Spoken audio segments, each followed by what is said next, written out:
Welcome, everyone. Happy Friday. Happy Friday. And Happy New Year. We're still in January, so I do think it's appropriate to continue to share that. We're just giving it a moment or two, as we normally do, to allow our virtual community to get settled into this virtual learning space. I am Dr. Nika White, and my pronouns are she, her, and I am the founder and lead principal consultant of NWC and your host of Intentional Conversations VodCast and podcast. And we're so glad you're here. We've been expecting you as we do week after week. We do not at all take it for granted when people show up to this conversation. It lets us know that you believe in this community, you find value in this community and the content that we share, and we don't take that for granted. So thank you so much for spending this hour with us. I will encourage you all to go to the chat. Let us know where you're joining the conversation from. That is always a treat for us to be able to see all the different geographies that are represented. We have folks from all over, and not only the United States, but including some folks that join us globally. And that excites us every single week. I also want to let you know that here at NWC, we really value disability inclusion. And so we have closed caption that has been enabled for those who may need it. So certainly take advantage of that. If you're feeling inclined to be social and to connect with individuals that are part of this community beyond this hour of time, I certainly encourage you to also add your LinkedIn information into the chat. And that lets us know that you're willing for us to connect. I also want to welcome the LinkedIn Live community. We do have folks that'll join us in that way as well. We like to think that the experience is enhanced and optimized if people are part of the Zoom community. So if you are watching us right now, LinkedIn Live, and you want to hop on over, we are going to place into the comment section the link for you to be able to join us here within Zoom. And we welcome you nonetheless if you want to stay over there as well. Once again, welcome to Intentional Conversations VodCast. This is where we intersect topics of diversity, equity, and inclusion with leadership and business. Enjoy the show.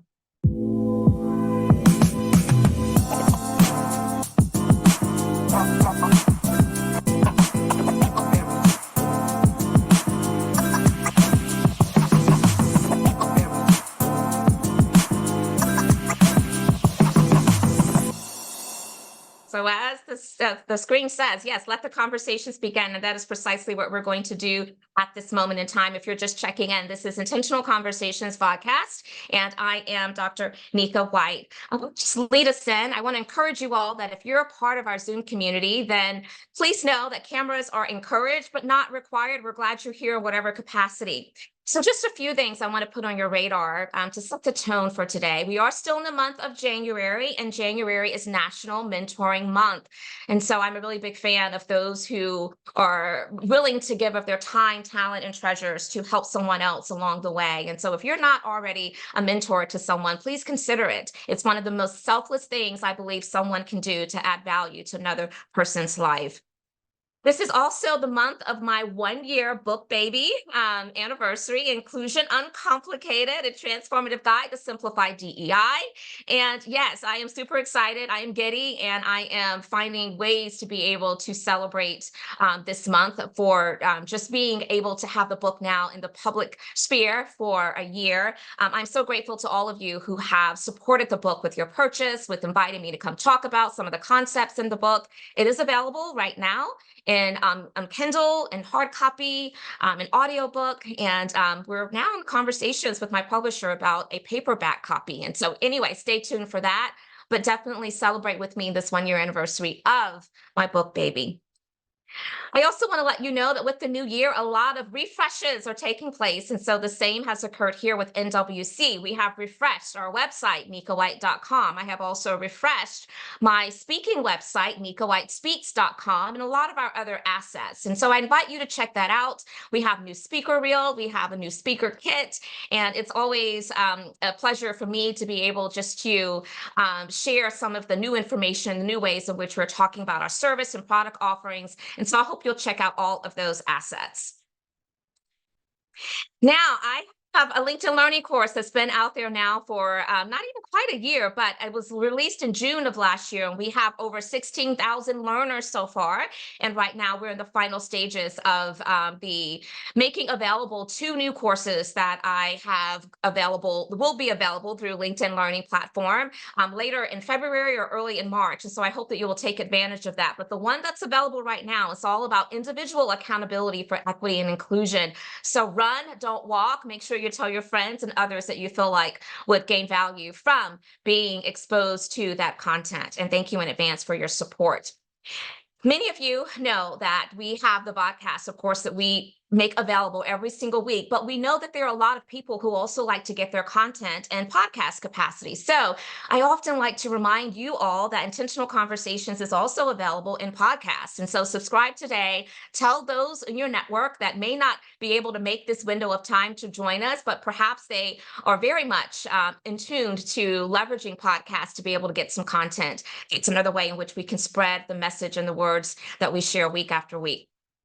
Now, I want to take a moment just to give you a little bit of what you have to look forward to in the weeks to come with our guest co-host of Intentional Conversations podcast. And so on January the 26th, we're going to be right back here. And I'm so excited because we get a chance to welcome Tommy Badegi Jones. And so that conversation is going to be really rich. Mark your calendars, join us, be here, show up.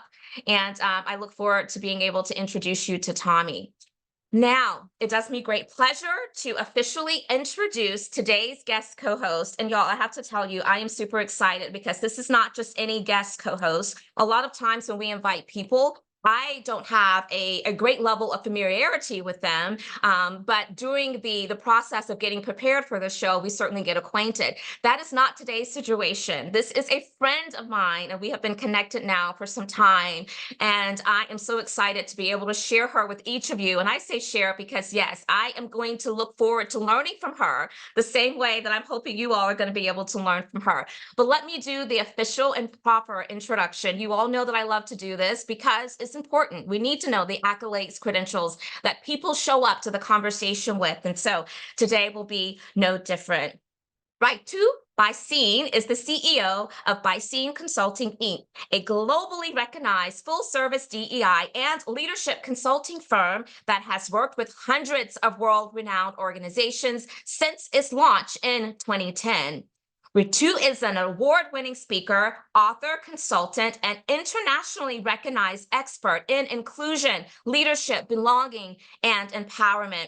She has presented to hundreds of thousands of people globally and has personally coached over 1,000 people.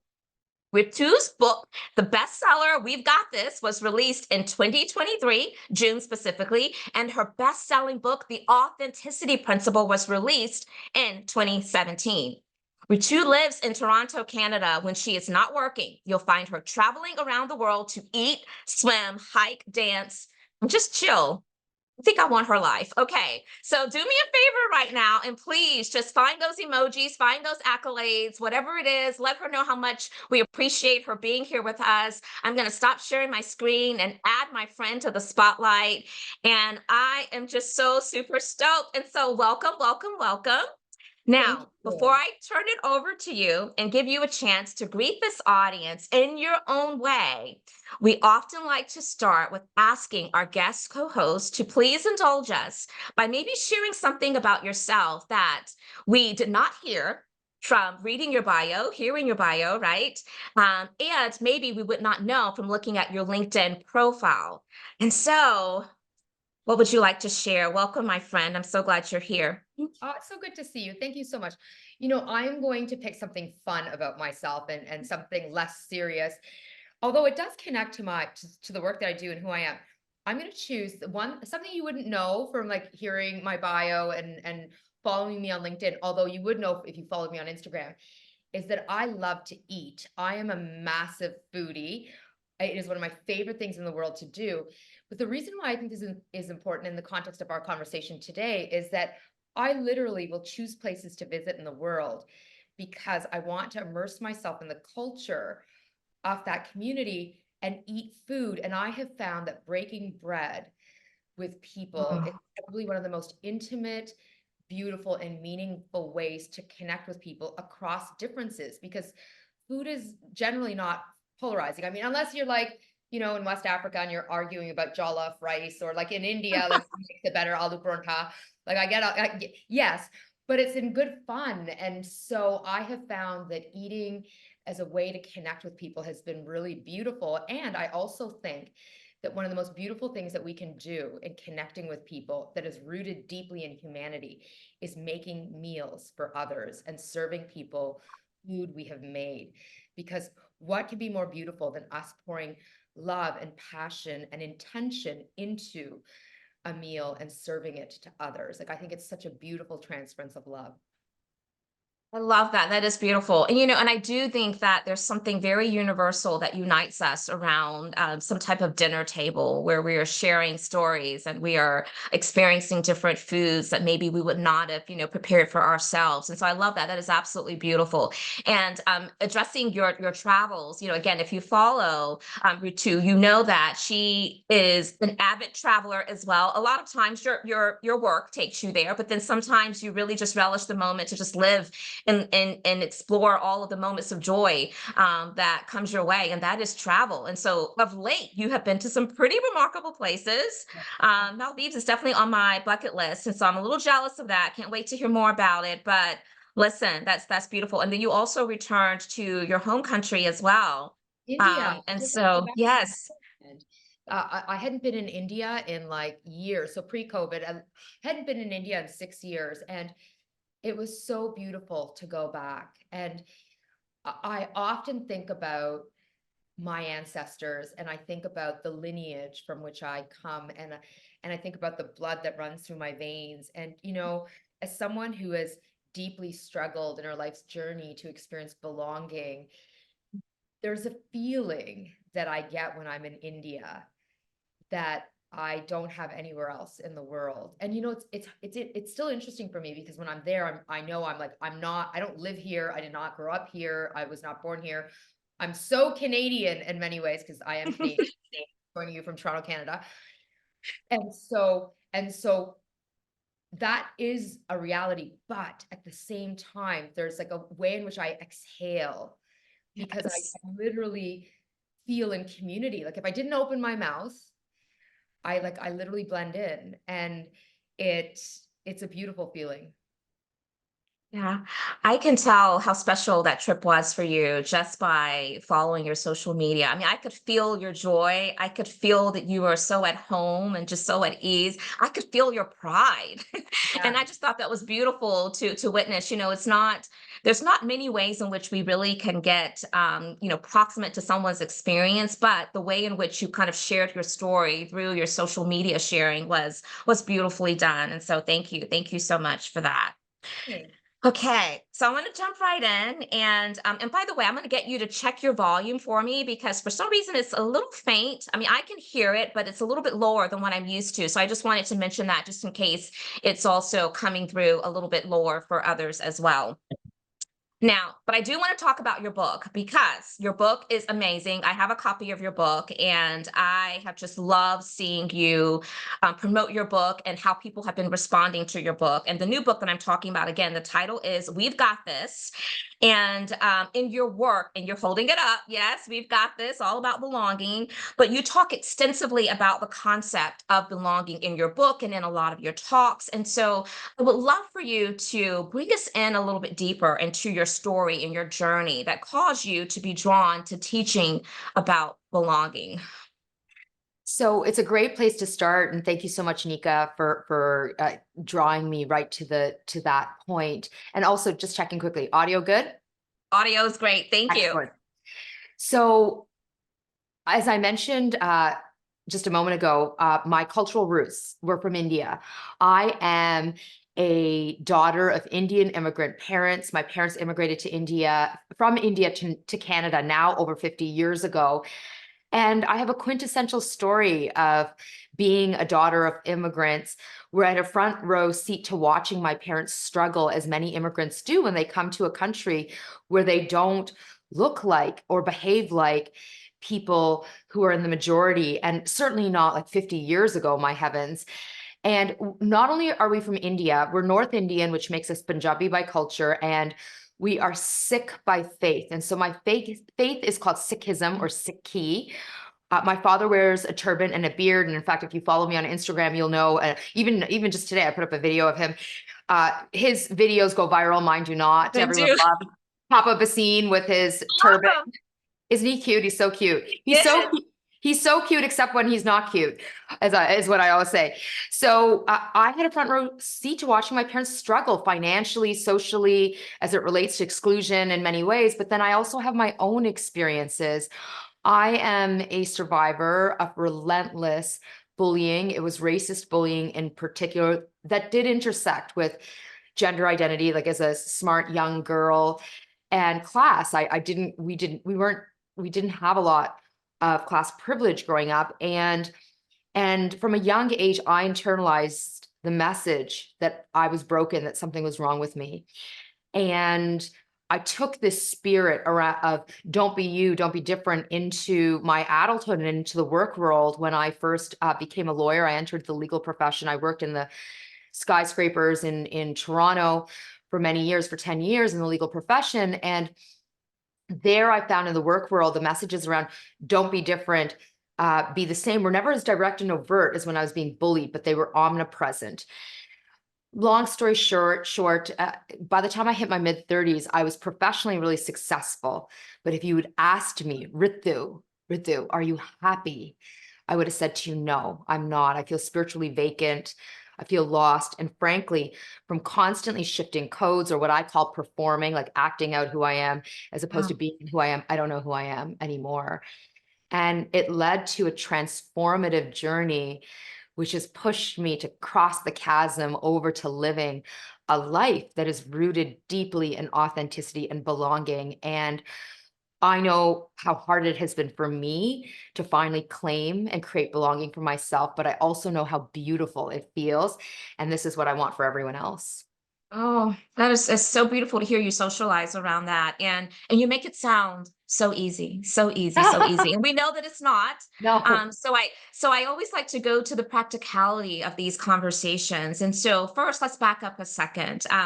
In your perspective, can you share with us what encapsulates the essence of belongings? I think there's multiple ways in which maybe the audience is showing up to this conversation, how maybe they define that. But belonging specifically within a community or an organization.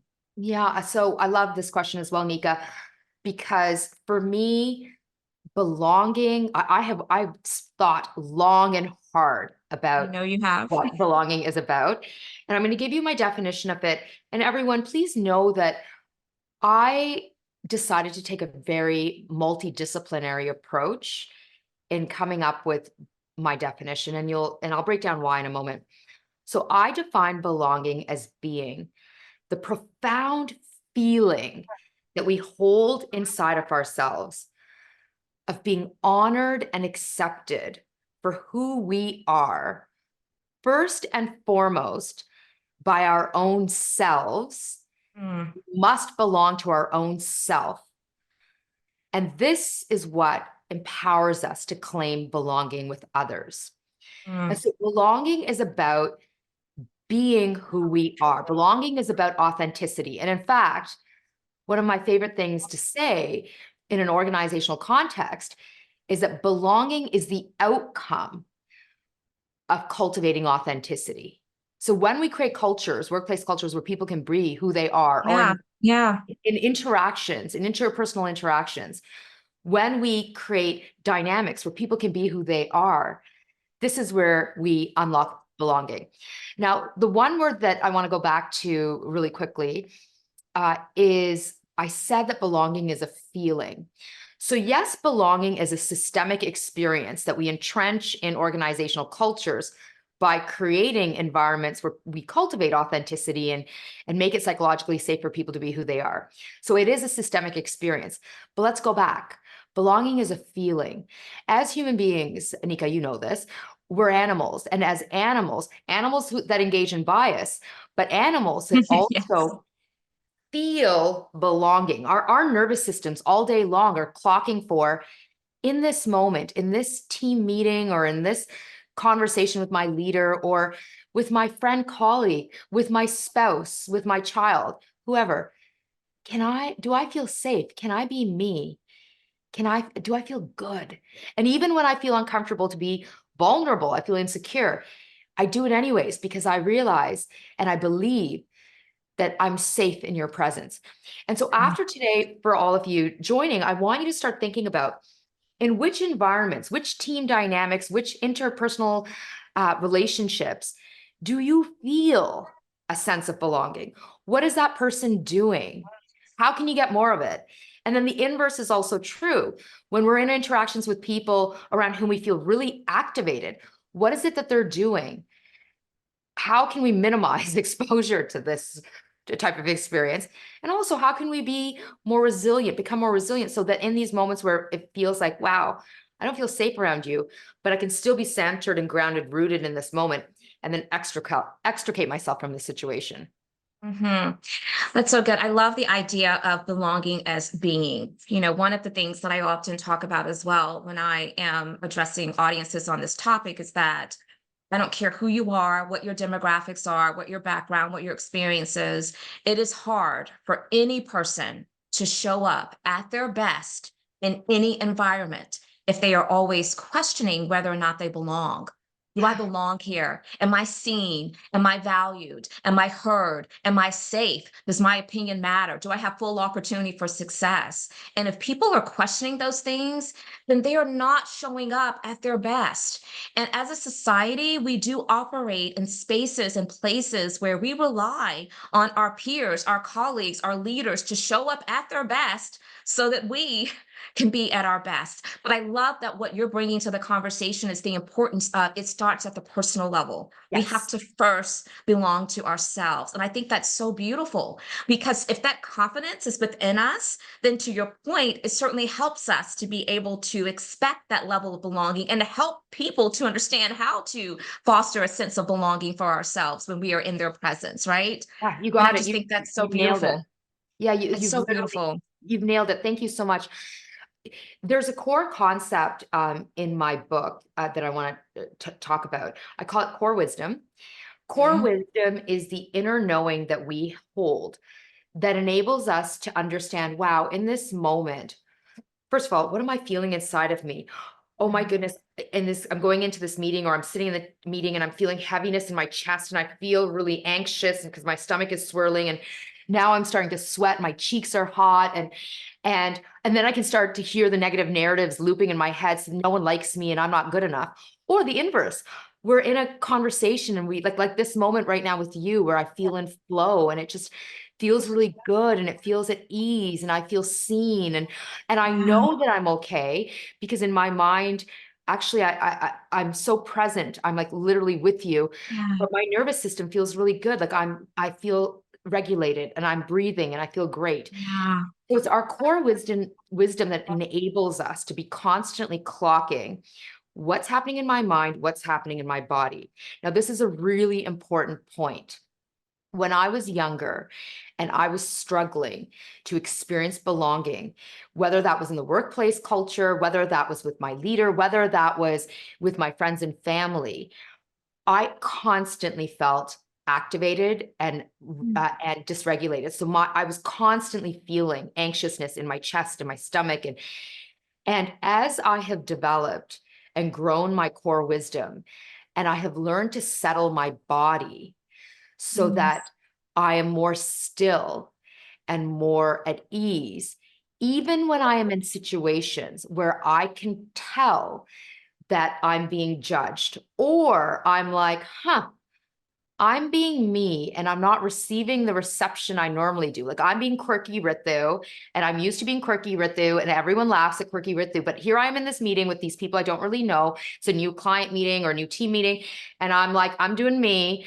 And everyone's just kind of looking at me like this, like kind of like, what is wrong with her? She is extra. In that moment, I can hear in the head, oh, my head, oh, they don't like me. They don't like me. And then in my body, I can feel the activation start.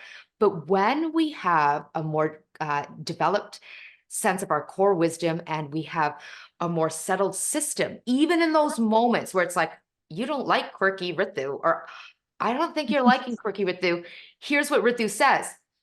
It's okay. I'm going to keep doing me, and I'm going to keep my deep breathing up in this meeting, and I'm going to manage the noise in my head. My only job right now is to be the best me whatsoever.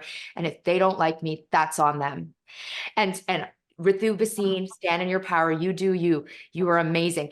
And so what am I saying here? I think it's really important to understand that when we do our personal work, our personal healing work, our growth work, even though the system around us is entrenched in inequities and it's designed against us, like literally actually designed to hate on us, as we know the systems are, we still belong to ourselves. And there is no greater feeling, I can tell you, as someone who has personally, for decades, struggled to belong than belonging to myself. There is no greater feeling than that. So I hope that Yes. message resonates with everyone.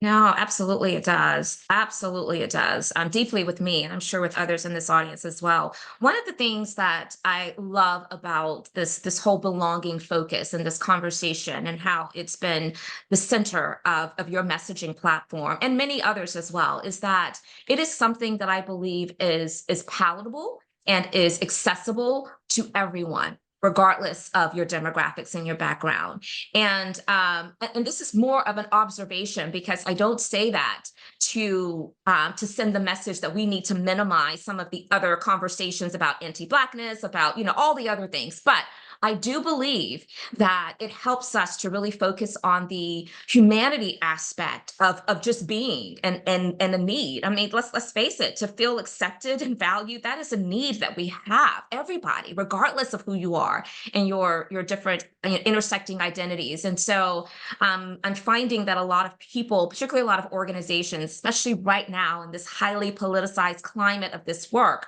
they are really leaning into the belonging phenomenon. And so I'm sure you're seeing that as well. Are you seeing that, Ritu? 100%. Because you are so spot on when you say, essentially, everyone longs to belong. Everyone longs Yes. to belong. Like literally, Nika, as human beings, we are wired to crave, to long for belonging. And so essentially, as human beings, like our bodies will register social rejection and isolation the same way we register physical pain in the body. Or how about Yeah. this? Earlier last year, about a year ago, research studies came out that pointed to how the same region of the brain that's triggered when we are hungry is activated when we are lonely. Same region Mm, of the brain. And, mm, and this isn't just for some people, it's every single one of us. yeah. We, as human beings, we are one of the most social, if not the most social mammal out there. And we crave acceptance, love, affirmation amongst community, amongst our tribes, amongst it. We need to be in fellowship.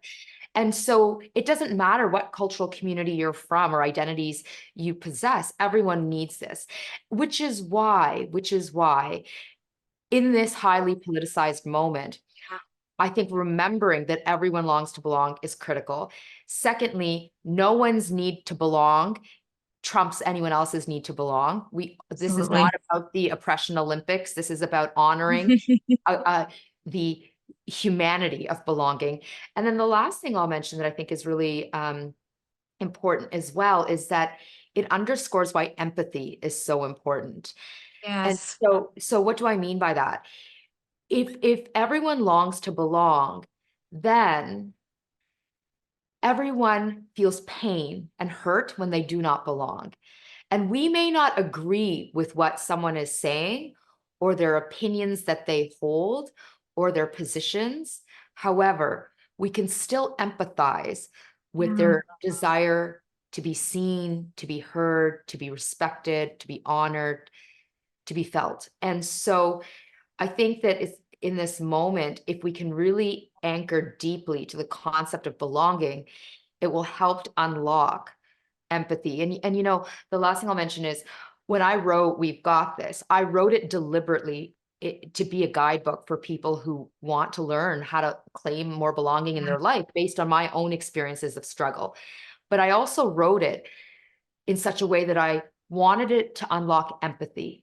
Because what I have found over the last few years in particular in teaching allyship to organizations and to leaders is that we can tell people you need to be more of an ally and you should be more empathetic and you should be more compassionate and you should speak less and listen more and whatever, all the things that we All the say, things. all the things. But it's another thing entirely to surrender into someone's story or their experience and understand, wow, I Yeah. see now why you feel hurt, and I see why you hold pain. Yeah. And your pain is different than my pain. Your pain is no more important or less important than mine.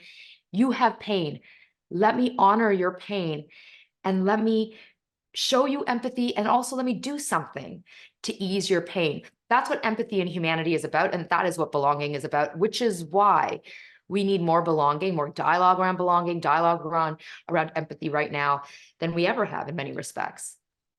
Yeah. That is so good, Ritu. And I'm actually sitting with it because it is resonating deeply. And I just think there's value in processing what you just shared.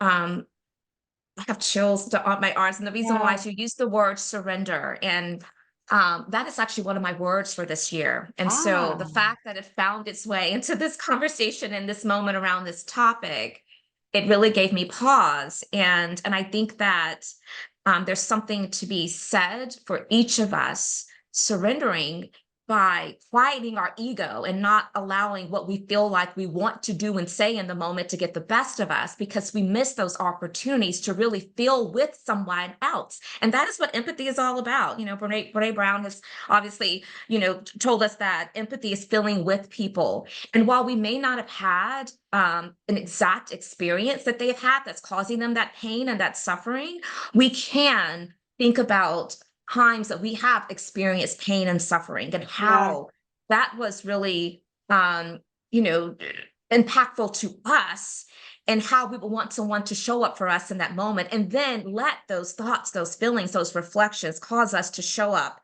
in that same manner for someone else. And so yeah, Can I that's say beautiful. something? Thank you. Absolutely, you can. Yeah. So So processing. So yes, please. so good. Well, one thing really quickly, as you know, there are no coincidences in the universe. And so You're so right. No. everything unfolds as it should. And so we are meant to be here. We are meant to exchange energy with each other and collectively for all of you who are joining us. And so thank you. This is what grace looks like. And say thank you to the highest every day that I get to be part of fellowship and in community on Yes. it. So thank you to you and to everyone joining. I also I want to talk about trauma for a moment in the context Mm, of bringing up the word surrender. And so mm, just by way of background, for those of you who are joining who don't know this about me, so I used to be a lawyer, and then I did HR, and then I was like, I'm going to start my own thing, and so I started my own leadership DEI consulting firm now 14 years ago, and I do a lot of leadership work, DEI work. But I've also been on a personal journey of healing to experience greater belonging.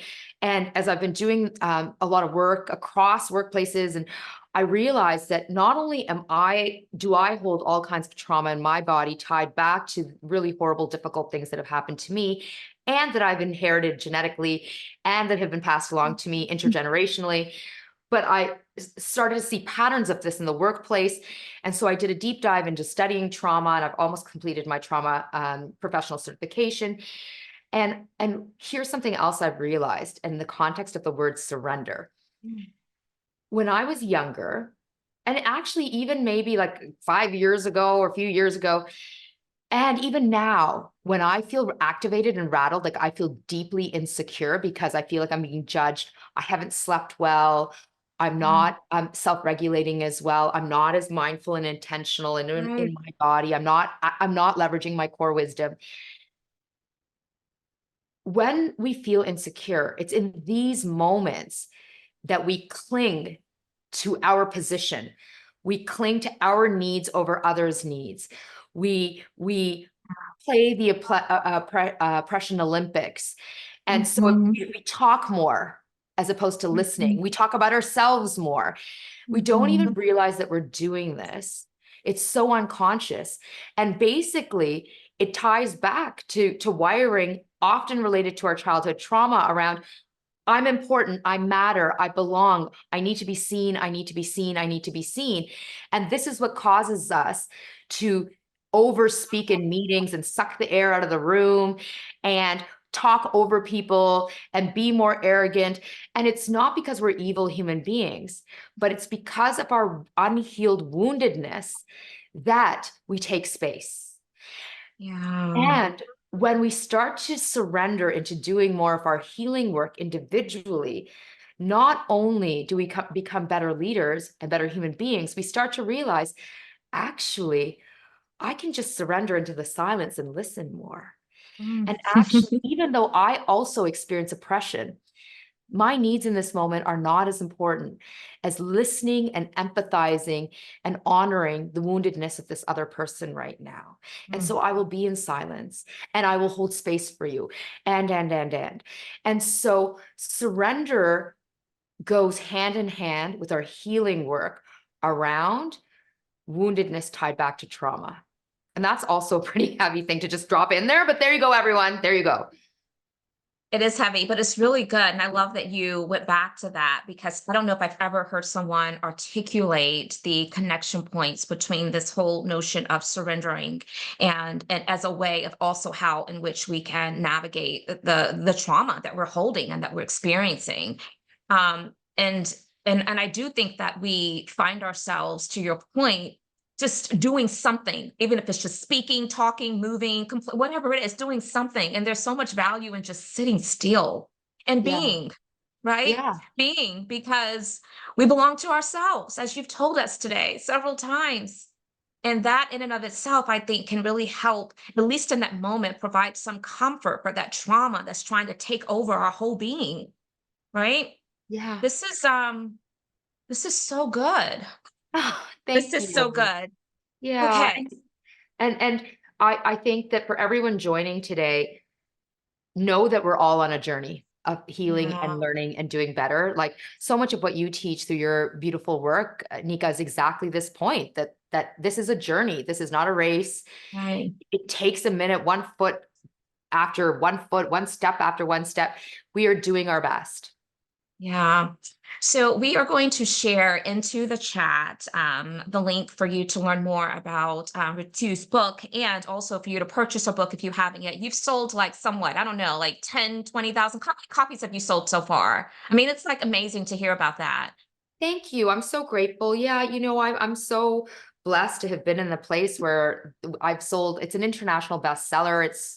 We've sold truckloads in Canada and the US. It's my books won awards. And so in the book, I talk literally about achievement. And one of the things that I say is, and I call it the PPA, my/our, for those of you for whom this connects, positivity, perfection, achievement, armor. I used to put this armor on of like, if I'm perfect and if I'm positive, if I'm constantly achieving, then no one will judge me and no one will see how broken and wounded I feel and how constantly I'm struggling. And I've learned over the years through my healing work to let go of the need to be positive. In fact, sometimes I feel like the pendulum swung the other way too far, Nika, like I'm a cranky all the time. Yeah. We'll have those days. Yeah. Grace. And let us not be like toxic positivity is awful. So let's honor, Yes. but so is toxic negativity. We got to find a balance. And I'm no longer clinging to perfection. Achievement has been for me one of the hardest shields to take off. And I'm still doing my healing work around that, where it's like even putting out a book and over anchoring to awards and numbers of sales and how many reviews and all of that. I realized it was like just really toxic for me and not helping. That all said, I also recognize as a woman of color and coming from Indian culture where we are socialized never to talk about ourselves, especially as women, and to big ourselves up. I would say I hold the competing tensions of all of this. Yeah. And I'm really grateful that the messages in my book are being recognized. Like it feels beautiful to be a bestseller. It feels beautiful to have Yes. awards for what I have written. And you know what? I worked really, really effing You hard did. to get to You this did. point. And I poured my heart and soul, not only into this book, but everything I do. And so it's a beautiful moment. And then I also want to say, I just need to take a breath and chill out. I'm like, this year, I am relaxing, everyone. It's the Ritu Bhasin watching Netflix in 2024. That's what's happening. If you're like, where is she? Oh, she's on her couch watching Netflix, everyone. Yeah.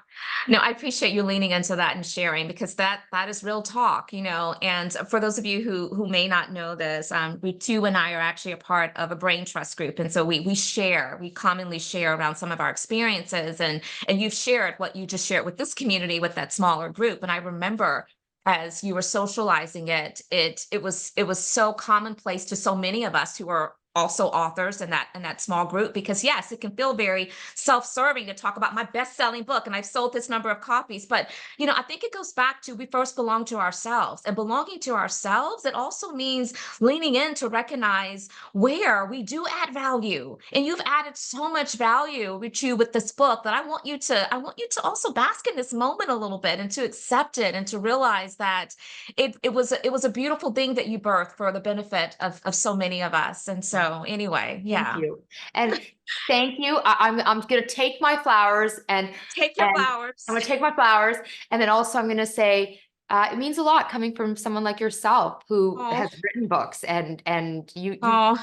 I know you know, so thank you. Oh, you're so kind. Okay, so we are going to shift, and I want to give you a heads up that momentarily we'll be inviting our audience to present questions. If you're holding some curiosities and you want to ask your question to Ritu, I want to give you a chance to do so. If you're part of our Zoom community, you can do so by using the raise hand feature, and that lets me know that you're willing to be called upon, added to the spotlight, and will be invited to unmute yourself to share directly. Or if you're just here kind of in auditory capacity, but you do have some curiosity, certainly go to the chat, share those questions. If you're part of LinkedIn Live, go to the comment section. My team is watching that closely, and we'll bring it over to the Zoom community. So while you're percolating on maybe perhaps what you want to present commentary wise or question wise, I am going to go to my next question. And this is all about the authenticity principle, because again, you have more than one book. While your latest is We've Got This, which is all about the beauty of belonging, you also have the authenticity principle. And so I want you to tell us, what is that exactly? And what kind of sparked you, to write that book? So the authenticity principle, I wrote now, I think almost 7 years ago. I wrote it because I knew that there was a desperate need in workplace cultures to talk about how do we live, work, and lead in more of an authentic way. Because as we all know, inclusion is about the extent to which people can bring their whole true selves to work. And there was so much talk back then about, and even now, about we want people to be more authentic in the workplace, but then no guidance on what does that actually mean. Right. And in fact, in one breath, an organization will say, we want everyone to bring their whole true selves to work. And in the very next breath, it's like, just kidding. Actually, like whatever you do not be authentic. Liar, don't do it. And so it was like, what does this even mean? And then also the how do you be authentic in the workplace when you have to meet behavioral expectations? And so that's what led me to write my book called The Authenticity Principle. The title of the book, The Authenticity Principle, it's actually a way of life, a way of being that we embody after today, which is rooted in the idea, in my definition of authenticity, which is that authenticity is about the consistent practice of choosing to know who we are, to embrace who we are, and then to be who we are as much as possible so that we feel more connected to ourselves. We bring this spirit into our interactions with others. And in doing so, it's like a magnet. We invite others to do the same thing back with us. It's contagious. This is what causes us to build more meaningful relationships. And this is ultimately, when we lead with this spirit, helps to unlock psychological safety, empowerment, engagement, inclusion, belonging, trust, so much more in workplace cultures. And so that's what the authenticity principle and authenticity, from my definition, are all about. And then the other thing that I do in the book that I think is really important is I introduce a framework for how do you actually live, work, and lead more authentically, called the 3 Selves framework. And so that was my first book. That was your first book, baby. We're actually going to place that into the chat as well in the comment section for those of you who are interested in tapping into that book as well. So as you were talking about the authenticity principle, I heard self-awareness as one of those important principles to be able to do the work of authenticity well. I also heard mindfulness, and you used the word contagious. I just want to hone in on contagious because I think that what I don't want this audience to miss is that when we do show up authentic, right? Even as hard or as brave as we may feel like we're going to have to be in that moment, it does open the window for others to give themselves permission to do the same. And I think that the more we can model that for others, the better that we're going to find ourselves engaging with each other. And so I love that you use the word that it's contagious too, because it Yeah. is. It is. Yes. Yeah. So how beautiful. And literally, everyone, you're gonna think I'm obsessed with the human body and neuroscience, and the answer is yes, yes, I am. Yes, she is. So yeah, yes, I am. So as humans, as animals, we are literally firing neurons at other people. yeah. Literally firing neurons. Like, you know how like we'll be in a good mood, in a good place, like we'll feel quite regulated, and then we walk into a boardroom and Oh, you can yeah. just feel the tension and the negativity, or you'll join a family dinner table and you're late and you come in and you're like, what is going on here? And there's like Absolutely. negative chi everywhere. So, or positive chi. It's like we absorb the energy, the neurons, the mirror neurons that are being fired at us by others. And so when someone in our midst is being really vulnerable and they are like they've taken off the PPA shield armor, and they are just being themselves, and they are open, and they are revealing their vulnerability, we will feel safer to do it back. Yeah. And so when I Mhm. say it's contagious, I mean literally, actually, it's contagious.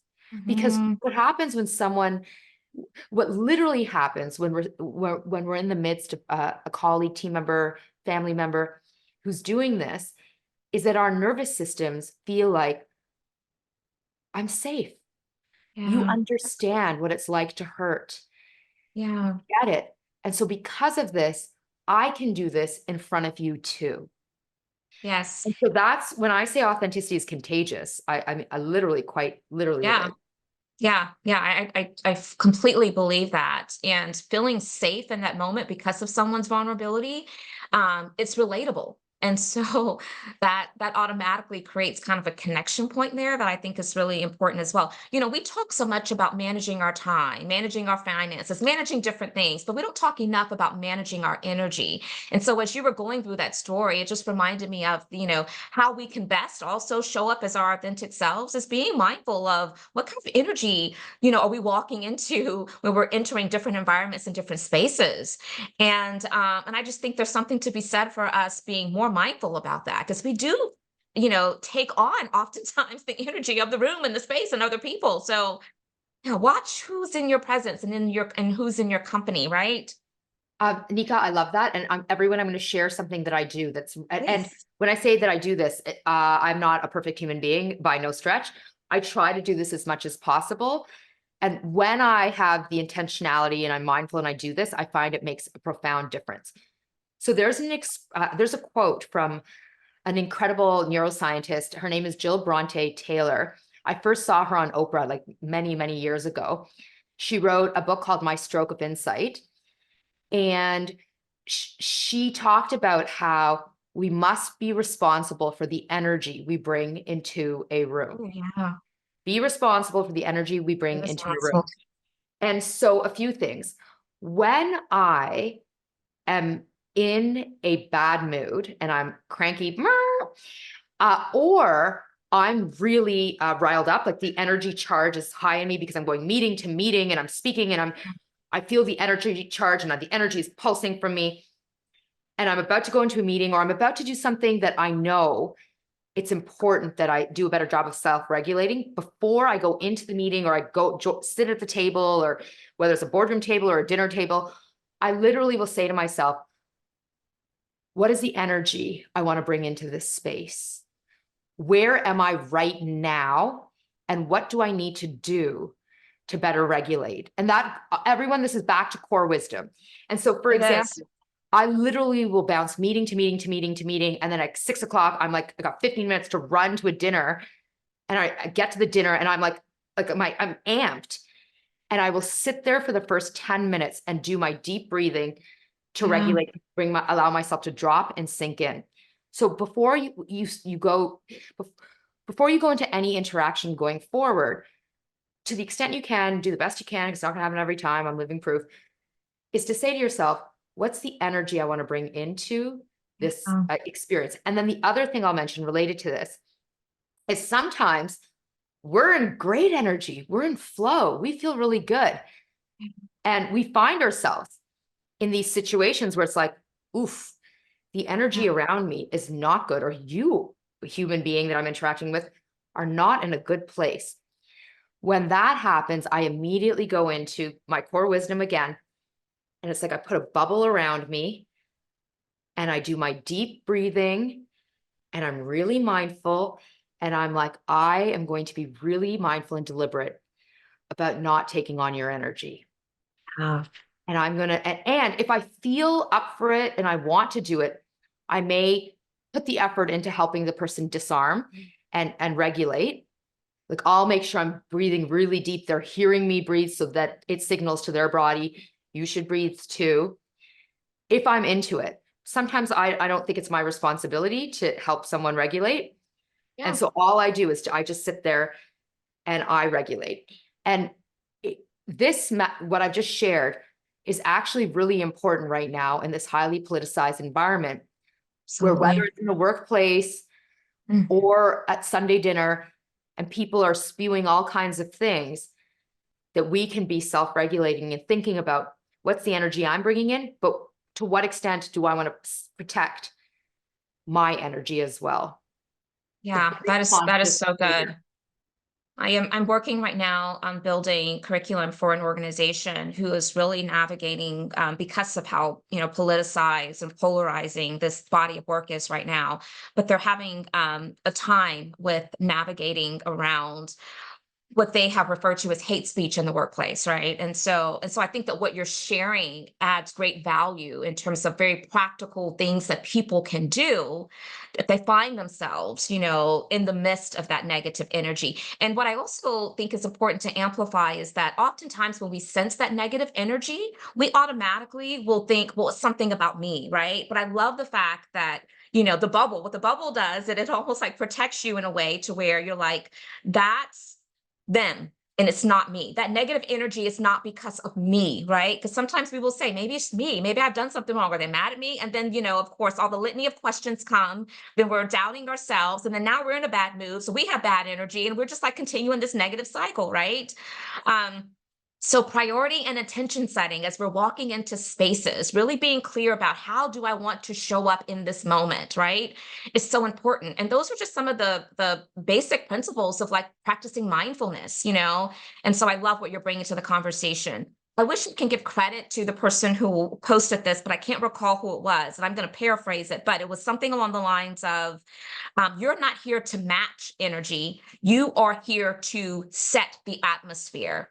And I think that's really important for us to kind of fixate our minds on as well when we're walking into spaces, because we can't really control what the energy looks like, feels like, right? But we can control how we show up to it and how we contribute to an energy to potentially shift it. And I think that's so important. So yes, Mauricio says in the chat, set the energy, folks, set the energy. Okay, so we're getting close to our time. I'm just checking to make sure there aren't any like hands raised. I'm not seeing any right now. But again, with the little bit of time that we have left, if a question comes up, then certainly make sure that you are placing it into the chat or using the raise hand feature. I'm going to go to my next question, because you've already talked about how you really are obsessed with the body. So this kind of relates to that a little bit. But we know that the effects of repeated micro inequities, and honestly, I hesitate to use the word micro because there's nothing micro about aggressions and nothing micro about inequities and oppression or any of that. But we know that they can have a really profound impact on us. So, what happens to one's body and mind when this repeatedly happens to us? And what can we do to address those experiences? You touched on this a little bit, but I wonder if there's some additional practical strategies that you can share with us. Yeah. So I've mentioned before that as human beings, we're entirely governed by our bodies, our nervous systems. Our nervous system constantly is clocking for harmful stimuli in the environment. This is where bias comes in, because it's the, if you don't look or sound like me, stranger danger, you might eat me, and so I should be careful. Like that's what bias essentially is about. Yeah. But also, it's the we're not, for most of us, worried about bears attacking us in the forest. Like, that's not our jam, that's not our life right now. Yeah. What we're actually clocking for is, am I being respected? Am I being seen? Am I being honored? And so our nervous systems are paying attention to, did you make eye contact with me Yeah. when I came into the room? What was the tone of your voice when you greeted me? Did you say my name right? Did you interrupt me as I was speaking? Um, did your face go blank as I was sharing? Like, we're clocking for all of these types of experiences. Yeah. And what happens is that when we experience disrespectful, exclusionary behavior, inequities in the workplace, is that these subtle, nuanced behaviors that don't seem so harmful on the surface, the culmination of them, if enough of this happens, it can cause activation of the nervous system. And Yeah. when the nervous system gets activated, we're pushed into fight, flight, freeze, or fawn. Mhm. Energy is generated in the body. It can cause us to become dysregulated. And if this happens enough, it actually can cause us to hold trauma in our bodies.